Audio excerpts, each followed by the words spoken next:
3 নম্বর আয়াত সূরা মুমিনের, ওয়াল্লাযিনা হুম আনিল লাগুই মুরিদুন। অশ্লীল অন্যায় খারাপ কাজ থেকে বিরত থাকা। যদি আপনি অন্যায় খারাপ কাজ থেকে বিরত থাকেন তাহলেই বোঝা গেল আপনি জান্নাতে যাওয়ার প্রশিক্ষণ দিলেন। অশ্লীল অন্যায় খারাপ কাজ থেকে যদি আপনি বিরত না থাকেন তাহলে জান্নাতে যাওয়ার প্রশিক্ষণ দিলেন না। খারাপ কাজ বলতে আপনার কাছে কোনটা মনে হয়?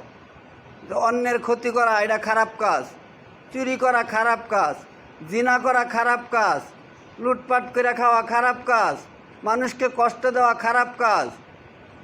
যদিও অনেকগুলা খারাপ কাজ আছে, কিন্তু তার মধ্যে কিছু খারাপ কাজ আছে এটা আপনি তওবা করলে আল্লাহ তাআলা ক্ষমা করবেন না। খারাপ কাজের মধ্যে কিছু খারাপ কাজ আছে, তওবা করলে আল্লাহ তাআলা ক্ষমা করবেন, আল্লাহর কাছে মাপ চাইলে আল্লাহ ক্ষমা করব। আর কিছু খারাপ কাম আছে আল্লাহর কাছে মাপ চাইলে তওবা করলেও ক্ষমা করতো না। যদি আপনাদের এই ব্যাপারে জানা থাকে বললে আমি একটু খুশি হইতাম। কোন অপরাধ, কোন খারাপ কাজ, কোন অন্যায় কাজ, কোন পাপ কাজ করলে আল্লাহ তাআলা ক্ষমা করবেন না, জানা আছে কার?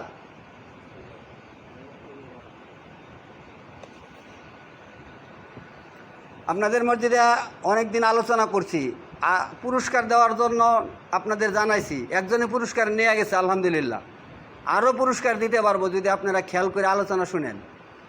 আগে আপনাদের প্রশ্ন করি না, আগে প্রশ্নের উত্তর আপনাদের শিখাই, তারপরে প্রশ্ন করি। না শিখাই কিন্তু প্রশ্ন করি না।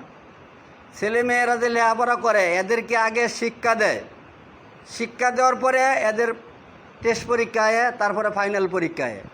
তা আপনার জন্য টেস্ট পরীক্ষা আছে, ফাইনাল পরীক্ষা আছে।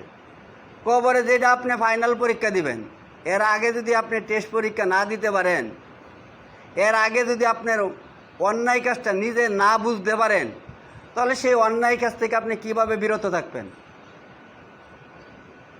কোনো জিনিস আছে টাকা হইলেও পাওয়া যায় না, ওই জিনিসটা দামি না অদামি ভাই?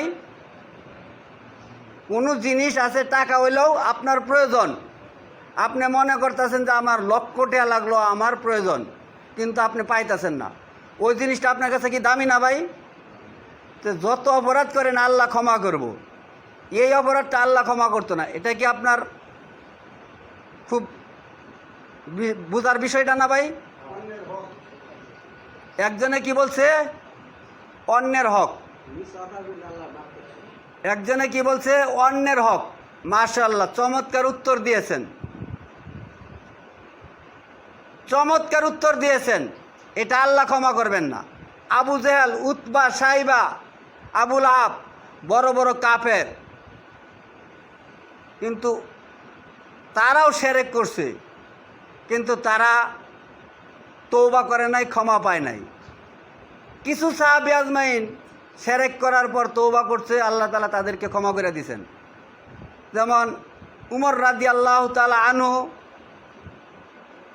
উনি তওবা করছেন, আল্লাহ রাসূলের নিকট যা ইসলাম গ্রহণ করলেন, ক্ষমা করে দিলেন। যেমন দাহিয়াতুল কালবি 69টি জীবিত মেয়ে দাফন করছে, 69টি।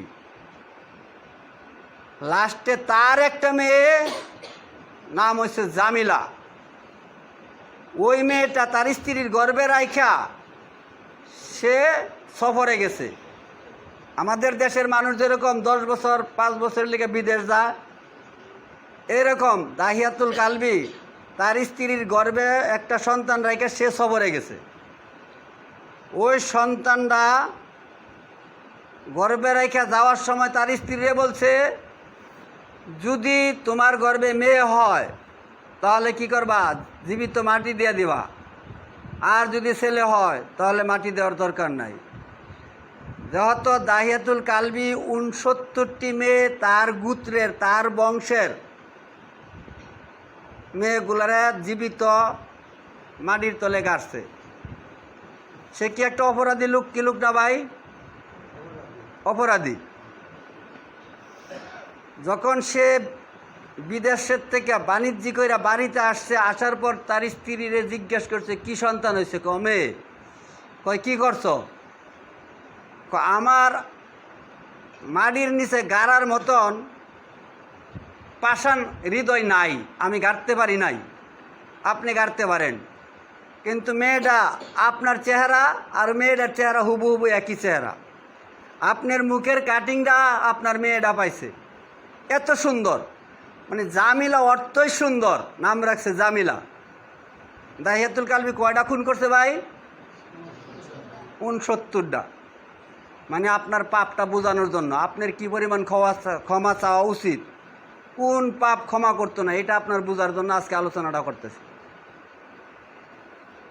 দাহিয়াতুল কালবি 69টা মেয়ে জীবিত, তার গোষ্ঠীর তার বংশের, অন্য এলাকার না।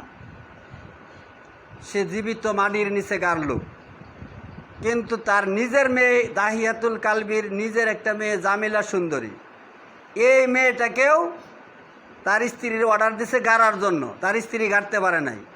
পাষাণ হৃদয় তো আর সবারই নাই, দাহিয়াতুল কালবির তো পাষাণ হৃদয়। জীবিত মানুষগুলারে গাড়লো, একটু দয়া লাগলো না। দয়া থাকলে তো আপনিও মার্ডার করতে পারবেন না, দয়া থাকলে তো আপনিও একজন আরেকজনকে খুন করতে পারবেন না। যখন খুন করেন, যখন মার্ডার করেন, তখন দয়া থাকলেও আপনার থাকে না, এই জন্য তখন আপনি মার্ডার করতে পারেন। যখন দাহিয়াতুল কালবি তার স্ত্রীর কাছে এই খবরটা নিল যে আমি মারতে পারি নাই, তো কোথায় রাখছো, আমি আপনার বয়ে অন্য জায়গায় লুকায় রাখছি। ঠিক আছে, তারে আনো, সাজায় দাও, গোসল করায় সুন্দর করে সাজায় দাও, তারে নিয়ে মেলায় বেড়াইতে যাইব। তার মা তাই করলো, জামিলার মা সাজাইয়া দিল। আর দাহিয়াতুল কালবি ওই পাহাড়ের ভিতরে গর্ত করার জন্য অস্ত্র রাইখা আইছে, মেয়েটাকে নেওয়া যায় ওই পাহাড়ে গর্ত করছে। যখন গর্ত করে দাহিয়াতুল কালবি, তখন দাহিয়াতুল কালবির মাথা এরকম গামতাছে, গামতে গামতে দাহিয়াতুল কালবির দাড়ি বায়া বায়া গাম পড়তাছে। জামিলা সুন্দরী মেয়েটা দেখতেছে আর বলতেছে, আব্বা আপনি কেন এত কষ্ট করেন? মেয়েটা তার বাবার মাথার গাম পুষে আর বলে, আব্বা আপনি কেন এত কষ্ট করেন? মেয়েটার জামা দিয়া বাপের মাথার গাম পুষে আর আব্বাটাকে, আব্বা আপনি কেন এত কষ্ট করতেছেন? কত বড় পাষাণ থাকার পর দাহিয়াতুল কালবি ওই জামিলা সুন্দরী মেয়েটাকে বিবাহ দেওয়ার সময় হয়ে গেছে, 12 বছরের মতো বয়স। গর্ত যখন হওয়া শেষ, যেই গর্তে মেয়েটারে ফালাইলে উড়ার আর শক্তি নাই, কতটুক গর্ত হওয়ার পর মেয়েটাকে ধাক্কা দিয়ে গর্তের ভিতরে ফালাইয়া পাথর চাপা দিয়া দাহিয়াতুল কালবি তার নিজের মেয়েটাকে কি করতেছে, মাটি দিয়া দিতেছে। বলি নাউজুবিল্লাহ। এই অবস্থায় মেয়েটা বলতেছে, আব্বা আমি আপনার এই দেশে থাকবো না, আমি আপনার পরিচয় দেব না, আমি যে আপনার মেয়ে দাহিয়াতুল কালবি, দেশের মানুষ চিনত না, আব্বা আপনি আমার জান ভিক্ষা দেন, আমি এই দেশ ছেড়ে অন্য দেশে চলে যাব। তবু আব্বা আপনি আমার এরকম কষ্ট দিয়ে মাইরেন না। যদি আপনি আমারে না মারেন, দেশের মানুষ হয়তো আপনারে ধরতে পারে যে তুমি সবার মেয়েগুলারে দাপন করলা, তোমার মেয়েরে কিভাবে বাঁচায় রাখলা। যেহেতু সেই বিচারক, সে আইন পাশ করাইছে যে আমার বংশের, আমার গোষ্ঠীর কোনো মানুষ অন্য মানুষের খেজমত দাসী হিসাবে দিব না। সবগুলা মেয়ে যেরকম খুন করলো, মারলো, কারণ এই মেয়েটারে যদি না মারে সমাজের মানুষ ধরবো যে আমগর মেয়েগুলারে তুমি জীবিত দাপন করলা, তোমার মেয়েরে কেন রাখলা, ধরার কথা কি কথা না? মেয়েটা বলতেছে, আব্বা আপনার কোনো পরিচয় দিব না, আমি এই দেশে থাকবো না, দেশ ছাড়া অন্য দেশে চলে যাব। তবু আব্বা আপনি আমার জান ভিক্ষা দেন, আপনি আমার মাইরেন না। তারপরেও দাহিয়াতুল কালবি ছাড়ছে না। যখন এই অবস্থায় ইট পাথর দিয়ে ঘোরা শুরু করছে, লাস্টে মেয়েটা বলছে, আব্বা আপনি যে আমার এইভাবে মারলেন, আমার আম্মা যদি জিজ্ঞেস করে আপনি বললেন না যে আমার আম্মারে আমি এইভাবে জামিলা সুন্দরীরে দাফন করছি। যদি আমার আম্মা এই কথা শুনতে পায়, আব্বা আমার আম্মা অস্থির হাটপিল করে মারা যাইতে পারে। আপনি যে আমার এইভাবে মারলেন, এই মারার খবরটা যদি আমার আম্মা শুনতে পায়, আমার আম্মা আমারে কত আদর করছে, আর আমার আম্মা যদি শুনতে পায় আপনি আমার এইভাবে ঘর্ত করে ফেলাইছেন, আনার সময় আনছে কি কইয়া মেলায় বেড়াইতে নিয়ে যাইব, মনে আছে আপনাদের কথা?